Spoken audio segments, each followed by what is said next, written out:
প্রতিদিন 5টি সূরার আমল করলে সম্পদের অভাব হবে না, রিজিক বৃদ্ধি হবে, রিজিক নিয়ে কোনো টেনশন করতে হবে না। মনে রাখবেন, আল্লাহ তাআলা কিন্তু সব কিছুর মালিক, তিনিই কিন্তু মানুষের রিজিকের ব্যবস্থা করেন। রিজিক নিয়ে আপনাকে টেনশন করতে হবে না। আমরা প্রতিদিন 5 ওয়াক্ত নামাজ পড়ি, 5 ওয়াক্ত সালাতের পরে আপনি 5টি সূরার আমল করলে আল্লাহ তাআলা আপনাকে অসংখ্য অগণিত পুরস্কার দান করবেন। আপনার সকল ধরনের অভাব দূর করে দিবে, আপনার বিপদ আল্লাহ তাআলা দূর করে দিবেন।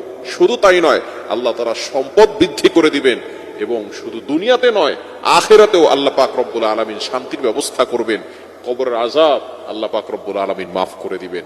হাসর জগতে আল্লাহ তাআলা আরশে আজিমের নিচে ছায়া আপনাকে দান করে দিবেন এবং আল্লাহ তাআলা আপনার জন্য জান্নাতের ব্যবস্থা করবেন। এজন্য অবশ্যই আমরা প্রতিদিন 5 ওয়াক্ত সালাত আদায় করব এবং 5 ওয়াক্ত নামাজের পরে আমরা 5টি সূরা তেলাওয়াত করব। নাম্বার 1, 1 নাম্বার হচ্ছে ফজরের নামাজের পরে সূরা ইয়াসিনের তেলাওয়াত করতে হবে। সূরা ইয়াসিন হচ্ছে সবচেয়ে ফজিলতপূর্ণ একটি সূরা। পবিত্র কোরআনুল কারীমের অন্যতম একটি সূরা হচ্ছে সূরা ইয়াসিন। এই সূরাটা আমরা অনেকেই কিন্তু পড়ি, বিশেষ করে ফজরের নামাজের পরে পড়বেন। যেই ঘরের ভিতরে বরকত হচ্ছে না, ওই ঘরের ভিতরে সূরা ইয়াসিনের তেলাওয়াত করার চেষ্টা করবেন। যেই দোকানের ভিতরে বরকত নাই, ব্যবসায় লস হচ্ছে, আপনি ফজরের নামাজ পড়েন, এরপরে দোকান খোলেন, এরপরে আপনি সূরা ইয়াসিন তেলাওয়াত করেন, দেখবেন আল্লাহ তাআলা ওই দোকানের ভিতরে বরকত নাজিল করবেন। প্রতিষ্ঠানে সূরা ইয়াসিন পড়েন, প্রতিষ্ঠানে আল্লাহ পাক রব্বুল আলামিন বরকত নাজিল করবেন। আমরা 10টা 11টার সময় দোকান খুলি, এজন্য দোকানে কোনো বরকত নাই। মনে রাখবেন, ফজরের পরের সময়টা খুব বরকতময়। এই সময়ের জন্য নবী সাল্লাল্লাহু আলাইহি ওয়াসাল্লাম নিজে দোয়া করেছেন।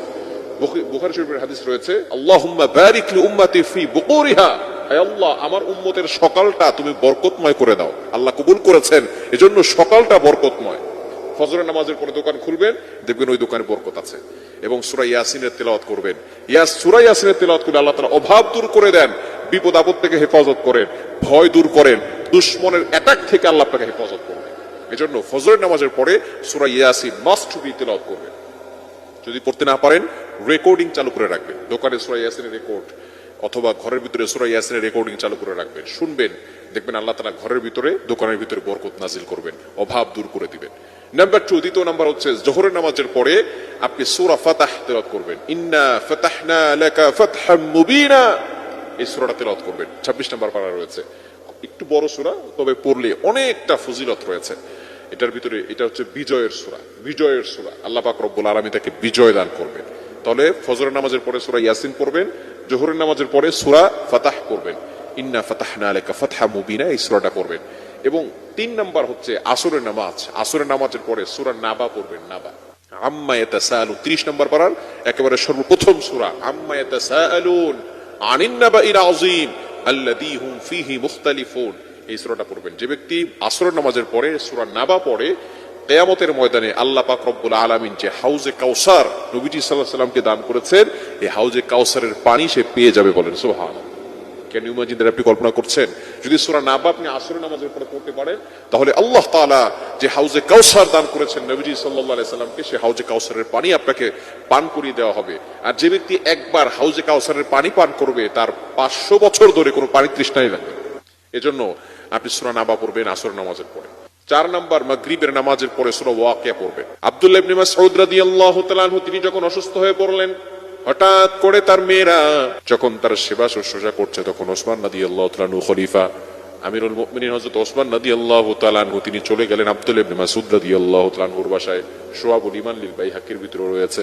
ওসমান রাদিয়াল্লাহু তাআলা আনহু গিয়ে বললেন, আব্দুল্লাহ ইবনে মাসউদ, তুমি টেনশন করো না, তোমার বাসায় আমি বাইতুল ফান্ড থেকে খাবার পাঠিয়ে দিব।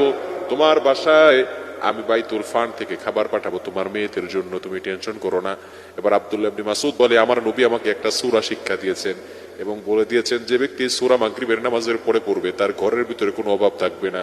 আমি আমার মেয়েদেরকে কোরআন পড়া শিখিয়েছি, তাদেরকে সূরা শিখিয়েছি, এই সূরা আমার মেয়েরা পড়বে, বাইতুল ফান্ড থেকে কোনো সম্পদ লাগবে না। আল্লাহ তাআলা গায়বী ভাবে আমার মেয়েদেরকে রিজিকের ব্যবস্থা করে দিবেন। আব্দুল্লাহ ইবনে মাসউদ রাদিয়াল্লাহু তাআলা বলেন, সেই সূরাটা হচ্ছে সূরাতুল ওয়াকিয়া। ঘরের ভিতরে অভাব দেখে গেছে, ঘরের ভিতরে টাকা পয়সা নাই, মরিচের জন্য কারো কাছে যেতে হবে না, আল্লাহ আপনার ঘরের ভিতরে বরকত দিয়ে দিবেন। মাগরিবের নামাজের পরে সূরা ওয়াকিয়া তেলাওয়াত করবেন।